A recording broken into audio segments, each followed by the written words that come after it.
Next up, we have Katie Colgan. And Katie is a stay-at-home parent with a professional background in application security, with a true insight into the vulnerabilities of the online world and the mental impact social media has on everyone. She is motivated to share online safety tips with anyone who has a young person in their life. So the title of her talk is Digital Defenses, Expert Strategies for Securing Our Kids in the Digital Age. I'll welcome Katie. A round of applause. Thanks, Nicola. Welcome, everyone. Yes, as Nicola said, I'm Katie, and I'm going to do a talk on digital offenders. Are there any parents in the room? Cool. Are there any aunts and uncles? Anyone who works with youth groups or kids' music or anything like that? So everyone who has a kid in their life, in that sense, knows they have a part in securing those kids on the digital age. So part of that comes from conversations that we have with those kids. But actually, anyone who is yet to raise their hand because they're not specifically working with kids also has a part to play in this process of helping our kids be more safe in the digital age. Anyone who creates functionality for applications, anyone who creates processes, anything like that, should be considering how that will impact young people and the next generation coming up. It's really important that we think about these things because, as pretty much everyone should be aware, pretty much everything is online these days and you cannot get away from it. So a little bit about who I am. As Nicola kindly said, I am first and foremost a parent. I am a stay-at-home parent for 2 young kids. I'm also an educator. I'm part of the home education community in Northern Ireland, and I run a techie co-op that brings technically minded kids or kids who are interested in tech together to talk about coding and all of those sorts of things, but also it gives parents a place to come to discuss with other parents who have any kind of technical background, how they manage their kids' digital life. My background is in application security. It's how I've gone into the security world, and a big part of why I've been motivated to share anything that I come across as a parent on how to help our kids and their future. Knowing a lot about how applications are built led me to be a little bit afraid of the internet, as some people are, and also sharing that with my children.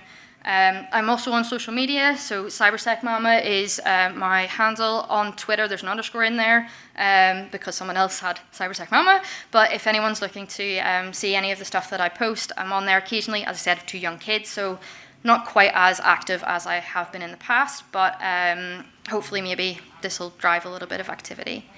And just as an idea, this is the type of phone that I had when I was 11. That was my first phone, brick phone. That's the generation I'm from. Grew up with the type of phone that was actually a phone where you had to have someone's number, and that number didn't actually tell you anything about that person. You couldn't throw that number into WhatsApp and find out what their name was or their onto their social media. Putting in their someone's phone number can give you so much information. And back in those days, you had Snake, you had text messages, and you had phone calls. So I have grown up in that age of learning about the internet and experiencing that. Never before have humans been accessible 24/7, 365 days in the year. Think back to very olden times. If you wanted to talk to someone, you had to go and find them or send someone to give their message. You could then start writing letters. You had to physically get that letter to the person. Carrier pigeons, something like that would speed up that communication. We then went into telegrams and being able to send messages much further, much faster, but you still had to have access to those. Then we shared information in newspapers. That meant everyone was getting similar information, and it was much more accessible. Onto the phone, and as I said, I started with the phone. That was, you could physically phone someone or text someone, and that was about it. But now, we are accessible 24/7. In this day and age, it's very hard to put your phone away, and so as adults, it's hard to manage our own time on digital devices. So helping our young people figure out how to manage that as well is such an important thing to do. And recently I have started using the personal focus mode on my iPhone, because I had been finding that I was tied to my phone. Every single message I got wasn't necessarily all that important. And so having that, knowing that any message is going to come through to me during the day is important enough to be from someone who I actually need to hear from. And everything else I get in chunks. Morning and night I get an update of what I may have missed throughout the day. And it's actually really saved my mental health, because I'm with my kids 24/7, and being able to put my phone away and know that if it's important, it'll buzz me, and if it's not, I'll catch up later. So highly recommend if anyone needs some of that separation from their devices. So there has never been a time where anyone can communicate with anyone directly and potentially be somewhat anonymous. And this is where the impact on the next generation is having such a massive impact in terms of cyberbullying and information being shared that's not necessarily true. Being able to be online and be considered anonymous is too easy. You can make an account, you can make 30 accounts on any of these social media platforms, and you can say whatever you want with very little in terms of repercussions. And that's something that is really hard for adults to figure out and think critically about. So that is something we, as educators for the next generation, need to consider when we are talking about tech to the kids in our lives. So how do we do that? There is no technical fix for raising kids in the digital age. There is no one solution that will help every child have a safe internet. It's just not possible. There's too many different functionalities that are being created, too many pockets that will go unnoticed that some kids will find. So the best thing that we can do is communicate with our kids. And personally, I believe that that should be in the sense of everyday chat. Make sure that we know what they are doing on their devices. Make sure that anything that we are doing on our own devices, we can share with the young people in our lives. Things like if we have noticed a scam, or if we have fallen victim to a scam, talk about it with the young people in your life. Let them know that there is there is help out there, and make sure that if they trust their instincts, that they can notice problems on the internet and they can come to the appropriate person to get help. So one of the most important things for a kid to know is that there will always be someone there to help them, and primarily that will come down to having a trusted adult in their life to be able to lean on when they have issues. So it all comes down to education. So something that I like to say is, once it's posted, it's out of your control. You send a message to someone directly in a private message, what you have said is completely out of your control. You cannot determine whether or not that person takes a screenshot of that message, whether they share it online. So building that foundation of understanding of how the internet works is one of the key points to helping build that trust for young people in our lives to be able to understand what is happening on the internet. But it's really, really important that they know that there is nothing that they can't come back from. It is an unfortunate situation that there are situations where young people have been so heavily cyberbullied, or they have said something that they shouldn't have, or shared something they shouldn't have, and they have thought there was no way out. There is a lot of resources out there for anybody who has fallen victim to a scam or has been affected by cyberbullying to get help and support. And there are ways to minimize the amount of content that has been out online, particularly if any of it is illegal. There are ways and means to be able to try and find as much of that information and get it off the internet. But as we all know, once it's out there, and we can't go to everyone's computer and delete it, especially if it's been saved. But it's really important for young people to know that adults fall victim to scams as well, and it's important for them to know from the people in their lives what to do about it, how to notice it, and that they're not alone. Also, just in terms of things to help with young people being, is just because you can doesn't mean you should. There's a lot of people who use the internet in a way that is, just because I can say something means that I'm going to do it. A large part of that is things like celebrities. People seem to think that they can say whatever they want on a profile that's got millions of followers because, well, they're not going to see it. I'm just one person. They don't know who I am. It's not going to actually bother them. But we have seen so many cases of people who are influencers are being affected by those things that are being said, and there is no accountability for what is said online. So, moving on.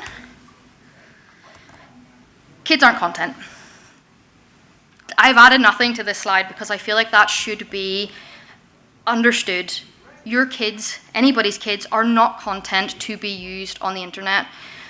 There's a large collection of people who are family vlogging, and when that becomes the prominent characters in that vlog is the child, means that child is working for all of the money that they are bringing in, and kids should not be working. There are laws around child employment, things in movie sets, things like that. There are lots of restrictions, but there isn't that for putting things on the internet, and a lot of people do actually make a significant amount of money from their family vlogs. And I'm not against sharing parental advice and things like that, but you can do that without making your kid front and center of that content. There's quite a few parents who are on things like TikTok who share videos about scenarios that have happened in their lives, but actually they acted out instead of putting their child front and center in those videos. And they're sharing awareness, and that's great, but they're not putting their child in the forefront, because the kids cannot consent to being online. You, as their parent, are making that choice for them, and that child, no matter how much they beg for them to be able to do TikTok dances and whatever else, they do not understand what that is, what the impact of that is. They cannot imagine the number of people that'll be able to see that if it was to go viral. Lots of adults don't understand the concept of that. And in particular with family vlogging, you're not only giving away your own security, because if you are, say, filming from your own house, you're giving away your location. A lot of people end up giving away where their kids go to school. And not only is that a problem for individual people on social media, if you have a following, you're more likely to attract someone who is going to turn up to that child's school or your home, and you're putting yourself and your family in danger if you're sharing that kind of information online. So a little personal story on that. Your mum's old school classmate doesn't need to know where your child goes to school. So I have an old colleague who I used to work with on my Facebook, and their partner shares every single thing they do in their life. I know where both of their children go to school and nursery. I know where they go to dance class. I know where they are every day of the week. As their parents' old colleague, I should not know those things. Those things should be limited to immediate family. You should not be able to go onto someone's page and know exactly how old their child is and where they'll be on any given day. It's literally giving too much information away. It's giving your child such a big digital footprint. So if you are sharing pictures of your children on social media, consider who can actually see it. You do not need to tag every family member in every post, because that does share it with all of their extended friends. So how to decide which tech to let your kid use. A lot of things come into this, and a big part of that is things that you would consider for yourself. What personal data does it ask for?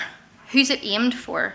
Is there kids in mind when they have made this, this technology? Do you trust the company? Is there private chat? Is there parental controls? Is there things that you need to be aware of as a parent? That is a problem that you may need to be able to solve to let your child use it, or even just say no. One of the hardest parts as a parent in the digital age is that your kid will have friends, and those friends will have access that your child does not. And it is very hard to say no to these things, especially if all of their friends are playing with a game or on a site and they feel like they're missing out because they are not allowed on it. And you can guarantee that when they go and play with their friends in their friend's house or out in the park, they're quite likely going to be over the shoulder looking at it going, oh yeah, I could be doing this, but my mum says no, or my dad says no. Unfortunately, until more parents are saying no to these things, it is just going to continue to be that social pressure to be on these apps. And it's very hard to make these decisions because you need to know enough about the app to know what it does. And all of these questions are things that we as adults don't always consider for ourselves. And in particular, I personally do not agree with using technology that is designed specifically for kids in the sense of things like tracking watches that are aimed at children. And the reason for that is, one, they're not commonly large companies that are, they don't necessarily have an awful lot of backing, but also you're giving that company the data of where your child is. If you are a malicious actor and you know that that company has a whole load of data on a bunch of children, you are going to target that company specifically because you know that they have all of this information about a whole host of children.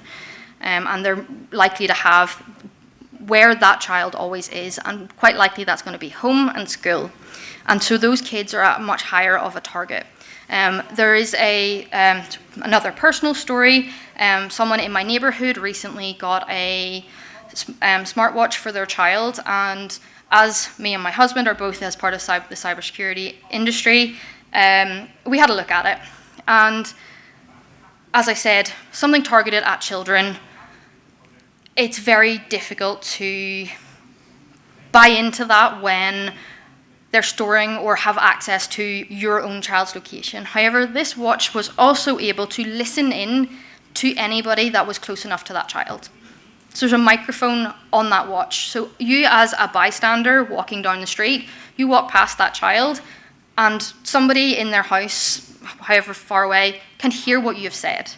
Like, I understand from the perspective of protecting your child, understanding where they are, but that is a massive privacy violation for anybody who is near that child. And the privacy of people in general outweighs that one chance that you might actually have an issue that you need to have been able to hear, especially if you're not aware of it in that moment. So something that is has been coming through recently is social media platforms and game platforms are creating accounts that are targeted for young people.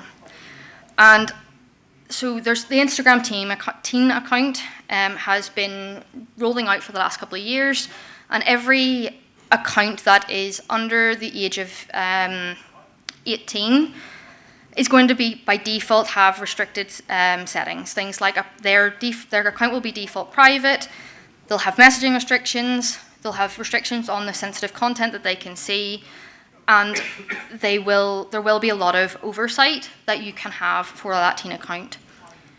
And this is a massive step forward in terms of protecting young people. And I think that is a good way to move forward of, if young people are on social media, there should be restrictions in place. The one issue I have with this is I mean, I may have many issues with this, but one of the issues I have with this is Instagram itself does not specifically take down accounts of kids that are under the age of 13, especially if those accounts have a lot of followers. I don't know if anyone's ever seen the young people who have account managed by mum and dad in their bio.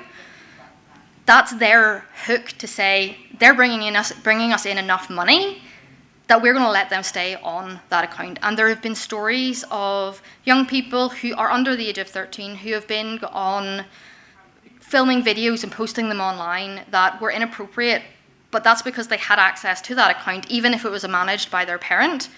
The parent wasn't actually managing it in the sense of making sure that what they were posting was appropriate. And that's why some of these things have to be considered, that the actual social media platform is not there to protect your child. It's not actually there to mitigate the risks of young people being on social media platforms. And the issues with social media platforms comes down to being able to communicate with people who you do not know, being able to see into what seems like other people's lives without the development of knowing that nobody's life is like their Instagram account. No matter how real you want to be on Instagram, your life is not actually what you see on social media, and it's really hard for adults, never mind children, to understand the difference between the real world situation that you may be in and what you can put onto a platform. One of the things as well with the Instagram teen account, you as a parent, to be able to manage your teen account, have to have an Instagram account. So if you do not use Facebook, if you as an adult choose not to use social media, you have a teen, you need a social media account to be able to manage it. And I don't know about you, but that to me sounds like they're trying to up their numbers. They're trying to bring you in as an adult to be able to get you to be like, oh, well, I need this account to manage my kids, but let me just see what's on there as well. Like, that happened to my sister-in-law. She got Facebook because her kid's school had a Facebook group that she needed to be a part of to have information. And she got sucked in. She was not a social media user before that, and now she is. And that's how these tools of creating accounts that are specifically for young people isn't as beneficial as they make it out to be. I do genuinely believe that the people that are being paid to try and make these things safer for kids really want the kids to be safer, but at the end of the day, their job is to bring in money for the company. That company is there as a profit, and anyone who is using that platform is how they make that money. Another company that has recently had some issues in the press, as you may have seen, is Roblox. And in the last couple of days, they have released that they have changed their parental controls.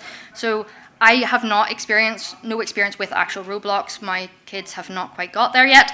And given what I have heard about Roblox and the content that is available on there, they may never. But it used to be that your child had a Roblox account, you as a parent had a PIN on that same account, and you managed their permissions from that account. And I don't know whether you can only sign into Roblox on one device, I'm not sure, but they seem to have made the decision to make parents create their own Roblox account to manage their child's account. And again, that to me, I don't really want to, as a parent, be giving all of my information to a site that I don't want to play on, but my child does. And also the fact that you have to prove that you're over the age of 18. That does not prove that you have legal guardianship over that child to manage their account. All it takes is for you to get someone who's over 18 to say, I'm your parent, and that child then has different restrictions than what would actually be the case. The reason they swapped the PIN from the reason they've claimed that they've swapped the PIN from the child's account into their own account is to do it remotely. But in theory, if you can log into that account from multiple places, you should be able to have the credentials to your child's account to be able to see what they're doing and manage it that way.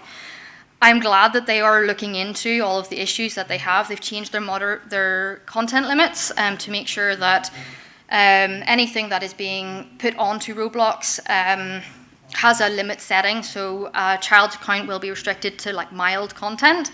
But as with things like YouTube Kids, it's very hard to determine whether or not that information is actually of that right level until it is reported and seen by somebody, which again comes into parents managing and keeping an eye on their kids' digital use.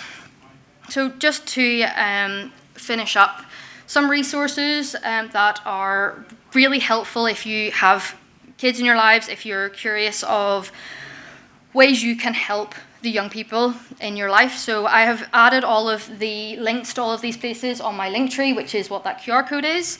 I have my as I said, my social media presence is Cybersec Mama. The links to my social media are on that link tree as well. The NSPCC has a massive amount of online safety content, and I would highly recommend that if anyone wants to look up things that they can do to help the young people in their lives, have a look at the NSPCC. There's a lot of organisations that are trying to make the internet safer, and it is a hard thing to do. If you're looking at websites that you want your kid to use, Terms of Service Didn't Read is a really nice tool. You can see what the Terms of Service actually say, so how much content, how much data they accept, what they do with it. Things like Facebook have a very low rating on the Terms of Service Did Not Read. And also, Have I Been Pwned is a really useful tool for parents as well, specifically to see, has your account been part of a breach, so that you would know if you need to go and change a password, for example. Please don't use the same password on every account that you have, but that's a really useful resource for knowing if your account's been part of a breach. Yeah, I think that's what I've got. Thank you for listening. Yeah.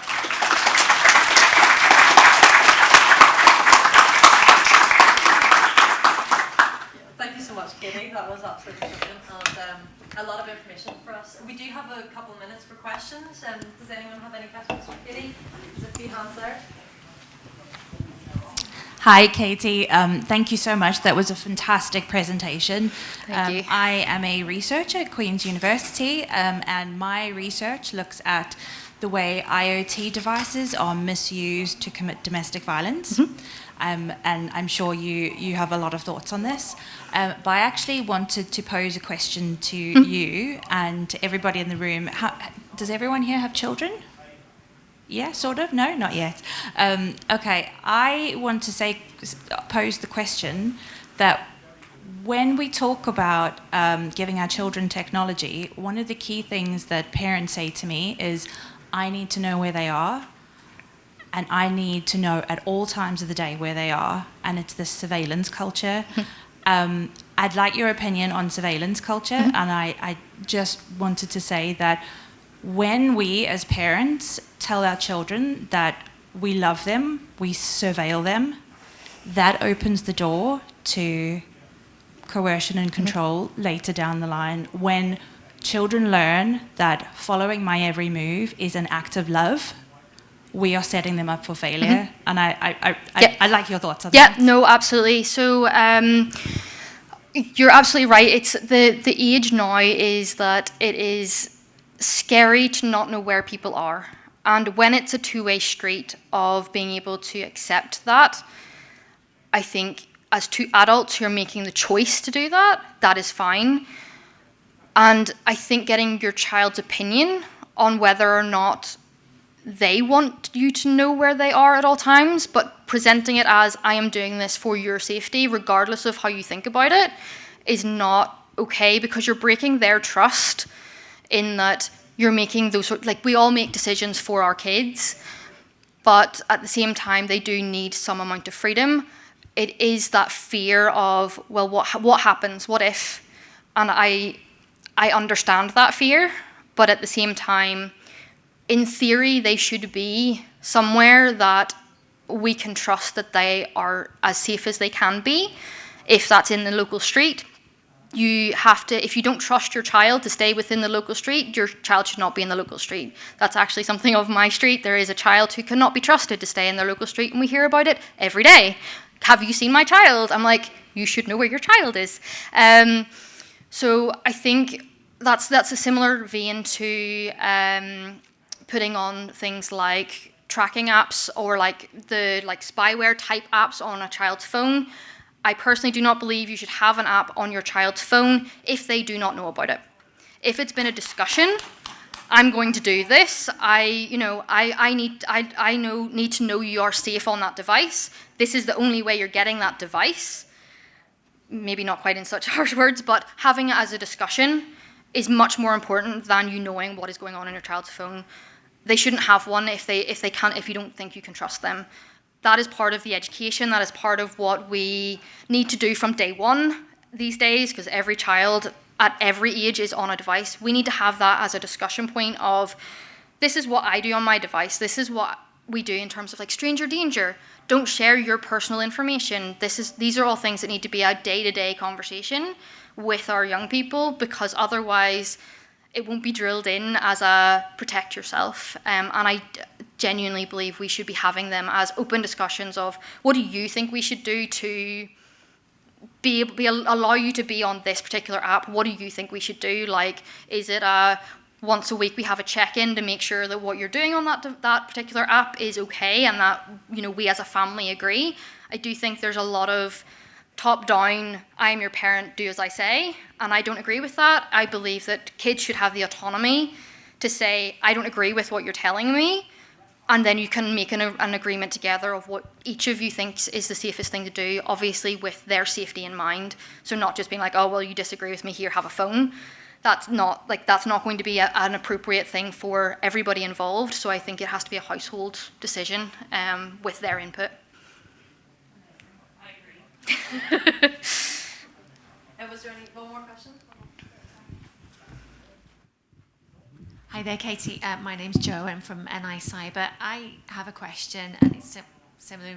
I'd like to get your opinions on. We've been talking today a lot about the parent-child relationship, but you already alluded to the fact that a lot of schools rely on that kind of messaging side of things in terms of Facebook and you name it.